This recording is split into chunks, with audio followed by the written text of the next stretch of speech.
Hey guys, welcome back to my channel. कैसे हैं आप लोग? आज हम आप लोग के लिए the science of falling in love ड्रामे का एपिसोड 9 लेके आए हैं। आई होप आप लोग को ये भी बहुत पसंद आने वाला है। अगर आप लोग ने इसके पहले पार्ट नहीं देखे हैं तो आप हमारे डिस्क्रिप्शन बॉक्स में जाके लिंक है, वहाँ पे क्लिक करके देख सकते हैं और ऊपर आई बटन है, वहाँ पे भी क्लिक करके देख सकते हैं। तो चलिए हम लोग बिल्कुल भी देरी नहीं करते हैं और सीधा चलते हैं एक्सप्लेनेशन की तरफ। तो इस पार्ट की शुरुआत में हम देखते हैं कि सू चैंग और उसकी सारी फ्रेंड्स कैफ़े में खाने के लिए बैठी हुई होती है। तो सबसे पहले सू चैंग अपने लैब एक्सपेरिमेंट माउस वाली एक्सपेरिमेंट को लेके एक्सप्लेन करती है, सब कुछ बताती है, लेकिन उसकी फ्रेंड्स का मुंह उतरा ही हुआ रहता है क्योंकि उसके एक्सपेरिमेंट में उन लोगों को कोई भी इंटरेस्ट नहीं आता है। वो लोग बहुत बोर फील करती है। उसके बाद मेज़ा बात घुमा देती है। मेज़ा बोलती है कि गू ने सू चैंग की लैब में क्यों ज्वाइन किया। वो तो बहुत ही ब्रिलियंट स्टूडेंट है, उसके मार्क्स भी जीपीए परसेंटेज 4.9 आए हैं, उसको तो बहुत अच्छी जगह एडमिशन मिल सकता था, वो ज्वाइन कर सकता था, लेकिन फिर भी वो सू चैंग के पीछे पीछे सेम लैब क्यों ज्वाइन किया। एक्चुअली वो लोग फ्रेंड्स सू चैंग को ये बोलना चाह रही थी कि ग्यू उसे पसंद करता है। फिर सू चैंग बोलती है कि ऐसा कुछ भी नहीं है, वो ये मानने को रेडी ही नहीं होती है। वो बोलती है कि वो मेरा जस्ट एक फ्रेंड है स्कूल टाइम से, वो दोनों सिर्फ फ्रेंडली ही मैनर में बिहेव करते हैं हमेशा। लेकिन ये बोलने के बाद भी उसकी फ्रेंड्स लोग मानती नहीं है और उसे टीज करती ही रहती है, उसे छेड़ती ही रहती है। फिर सू चैंग बोलती है कि तुम मेरी तरफ देखो, मैं ऑलरेडी हार्ट ब्रोकन हूँ, तुम्हें सब पता है।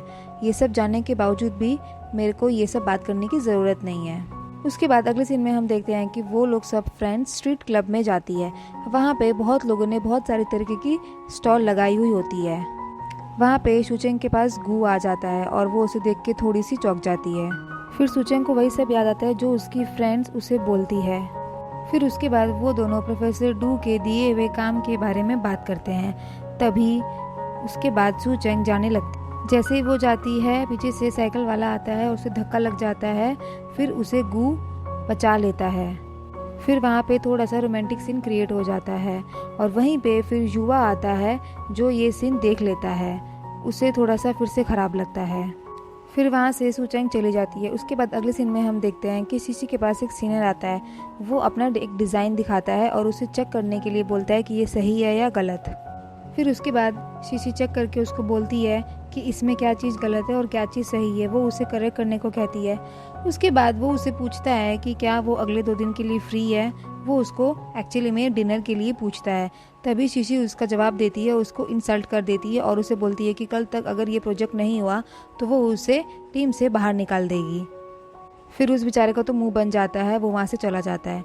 उसके बाद शीशी डोंग के पास जाके बैठती है और वहाँ पे कोरिएंडर फ्लेवर की चिप्स पड़ी हुई होती है। तो वो पूछती है उससे कि ये कौन लाया।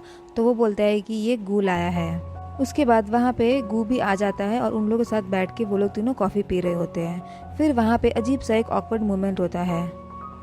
डोंग उन दोनों के बीच में बैठा हुआ होता है और वो अपने ही ख्यालों में खोया हुआ रहता है और जो वो ड्रिंक करता है उसे बहुत ही चुस्कियाँ मार मार के ड्रिंक करता है। फिर वो दोनों उसकी तरफ देखते हैं, फिर उसके बाद एक दूसरे की तरफ देखते हैं। ये थोड़ा सा ऑकवर्ड मोमेंट उनको अजीब लगता है क्योंकि वहाँ पे डोंग थोड़ा इलिटरेट बिहेव करता है। फिर उसके बाद जियाफा वो कोरिएंडर फ्लेवर वाली चिप्स खा रहा होता है। फिर उसके बाद जियाफा उसे ऑफ़र करता है चिप्स के लिए, लेकिन वो मना कर देता है और पूछता है कि ये किसने लाया। तब जियाफा बोलता है गू ने लाया। उसके बाद वो बहुत ही ध्यान से उसके बारे में सोचने लग जाता है। उसके बाद अगले सीन में हम देखते हैं कि गू अपने रूम में जाके बैठता है और वो काफ़ी ध्यान से कुछ सोचता है और कुछ रिसर्च करता है। उसके बाद अगले दिन हम देखते हैं कि सू चैंग, मेज़ा और उसके सारे फ्रेंड्स रेस्टोरेंट में बैठ के ड्रिंक कर रही होती है। तभी मेज़ा अपने फ़ोन में देखती है कि गू ने एक रोमांटिक पोस्ट किया होता है जो वो कभी नहीं करता है। तभी वो सबको अपने अपने फ़ोन में देखने बोलती है। सब अपने अपने फ़ोन में चेक करती है उसके अकाउंट में जाके, लेकिन जब सू चैंग चेक करती है तो उसे नहीं दिखता है। तो फिर सबको लगता है कि गू ने सू चैंग को ब्लॉक किया है। उसके बाद सू चैंग की फ्रेंड्स बोलती है कि गू बहुत शर्मीला है, इसीलिए वो सू चैंग से अपनी फीलिंग्स हाइड करना चाहता था, इसीलिए उसे ब्लॉक कर दिया होगा। फिर वो लोग सू चैंग के साथ गू के बारे में ही बात करती है। फिर वो लोग सू चैंग से पूछती है तो सू चैंग बोलती है कि मेरा जिस पे क्रश है वो गू नहीं है और बोलती है कि गू और मैं सिर्फ फ्रेंड्स हैं, अच्छे गुड्स फ्रेंड्स, और हम दोनों एक दूसरे के नीड में काम आते हैं, एक दूसरे की हेल्प करते हैं, बस इतना ही है हमारा रिलेशन। एक्चुअली उसकी फ्रेंड सूचेंग के पीछे ही पड़ जाती है, जबकि ऐसा कुछ भी नहीं होता है। ये उन लोगों का सिर्फ भ्रम होता है और कुछ नहीं। फिर अगले सीन में हम देखते हैं कि गू स्ट्रीट मशीन से बॉटल ले रहा होता है। फिर वहीं पे युवा आ जाता है और उसे इनडायरेक्टली कहता है कि सूचेंग तुम्हारी फ्रेंड है तो तुम फ्रेंड जोन में ही रहो। उसके बाद ये बोल के वो चला जाता है और पीछे से गू स्माइल करता है, मन ही मन हंसता है। उसके बाद नेक्स्ट सीन में हम देखते हैं कि सूचेंग बस से उतर रही होती है, उसके हाथ में बहुत सारा सामान होता है और वो फिर भी फ़ोन में चैटिंग कर रही होती है अपनी फ्रेंड से, और वो लोग चैटिंग में गू के बारे में ही बात कर रही होती है। तभी वहाँ पे गू आ जाता है, सूचेंग की हेल्प करता है, उसका इतना हेवी लोड होता है उसे कम करता है। फिर गू बोलता है कि मुझे तुमसे कुछ बात करना है, कुछ बताना है। सूचेंग को थोड़ा सा ऐसा लगता है कि कहीं वो वाली बात तो नहीं। पहले तो सूचेंग उसे मना करती है, कहती है आज नहीं, 1-2 दिन बाद, लेकिन फिर खुद ही बोलती है कि ठीक है, आज रात को बताना। फिर उसके बाद गू बोलता है कि ठीक है, गार्डन में एट 9। उसके बाद अगले सीन में हम देखते हैं कि युवा रोबोट मस्क के पास होता है, वहाँ के कुछ पार्ट्स डेवलप कर रहा होता है। फिर वहीं पे शीशी आ जाती है उससे कुछ बात करने के लिए। युवा उसे बोलता है कि अगर कुछ इम्पोर्टेंट नहीं है तो वो उसे डिस्टर्ब ना करे। फिर शीशी उसे बोलती है कि तुम जो रोबोट मस्क को डेवलप कर रहे हो वो काम इतना ईजी नहीं है, तुम ये काम सोच समझ के करो। उसे इस बारे में समझाती है और बोलती है कि ये तुमसे अकेले से कैसे होगा, तुम्हें किसी की ज़रूरत नहीं है। उसके बाद युवा उसे रिप्लाई में बोलता है कि वो खुद ही सब कुछ सॉल्व कर लेगा, हैंडल कर लेगा। फिर उसके बाद शीशी उसके बिहेवियर के बारे में बात करती है और उसे लेक्चर देती है। तब युवा बोलता है कि अगर मुझे कोई स्ट्रेस देने की कोशिश करता है तो मैं डायरेक्टली उसे अवॉइड करता हूँ, मैं उससे बात करना पसंद नहीं करता। उसके बाद शीशी उसे बोलती है कि हमारे लैब को लेके हर 3 साल में एक असेसमेंट होता है और इस बार हमारे लैब ने वो अचीवमेंट हासिल नहीं की है जिस मुकाम पे हम पहुंचना चाहते हैं, और अगर हमने हमारा गोल अचीव नहीं किया तो शायद लैब में को बंद करवाना पड़ेगा। फिर वो कहती है कि उसे पता है कि मस्क तुम्हारे लिए कितना इम्पोर्टेंट है, लेकिन लैब के बाकी सारे असाइनमेंट भी कंप्लीट करने ज़रूरी होते हैं जिससे कि लैब में कोई नुकसान ना हो। एक्चुअली सीसी उसे समझाती है कि युवा को किस काम पे ज़्यादा ध्यान देना चाहिए और किस काम पे नहीं। फिर वो ये समझा के वहाँ से चली जाती है। उसके बाद अगले सीन में हम देखते हैं कि सूचेंग और उसकी फ्रेंड मेज़ा बात कर रही होती है। मेज़ा उसे बोलती है कि तुमको युवा और गू दोनों ही लाइक करते हैं, लेकिन तुम किसको लाइक करती हो? तब सूचेंग बोलती है कि मैं सिर्फ युवा को लाइक करती हूँ, और वो युवा के लिए बोलती है कि मैं पहला ऐसे सोचती थी कि युवा सही लड़का नहीं है, वो गलत है, लेकिन अब मेरी सोच युवा को लेके बदल रही है।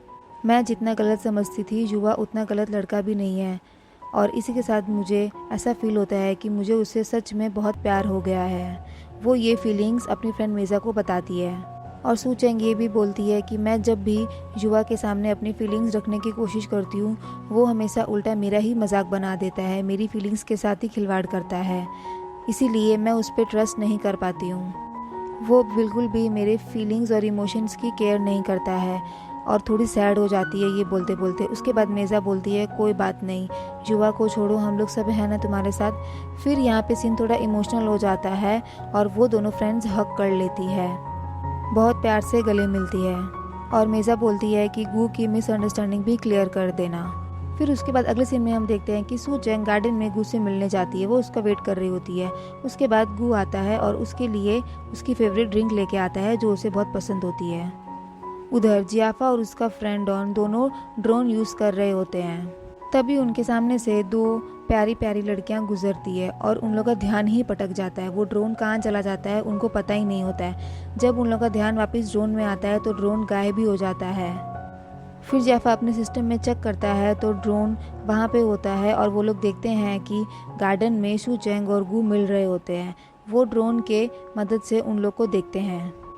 फिर अगले सीन में हम देखते हैं कि प्रोफेसर डू फिर से युवा को अपने ऑफिस में बुलाते हैं और उसे डांट रहे होते हैं, और उसे बोलते हैं कि ये सही टाइम नहीं है मस्क को डेवलप करने का, हम नहीं चाहते कि फिर से लैब में कोई नुकसान हो।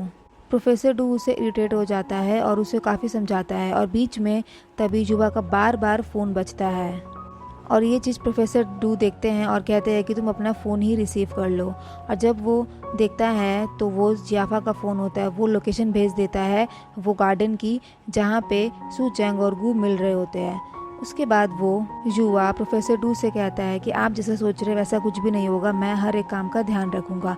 ये बोल के वो ऑफिस से बाहर निकल जाता है। फिर उसके बाद अगले सीन में हम देखते हैं कि वो दोनों गार्डन में होते हैं और वो दोनों अपने मन में जो होता है साथ में ही बोलते हैं। उसके बाद सू चैंग सुनती है कि गू बोल रहा है कि वो शीशी को लाइक करता है।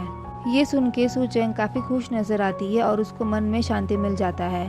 फिर गू उसे बोलता है कि तुम और शीशी एक ही ग्रुप में हो तो थोड़ा मेरा हेल्प करना। उसके बाद सू चैंग बोलती है कि मैं समझ गई कि मुझे क्या करना है। फिर गू भी खुश हो जाता है, उसका भी काम हो जाता है।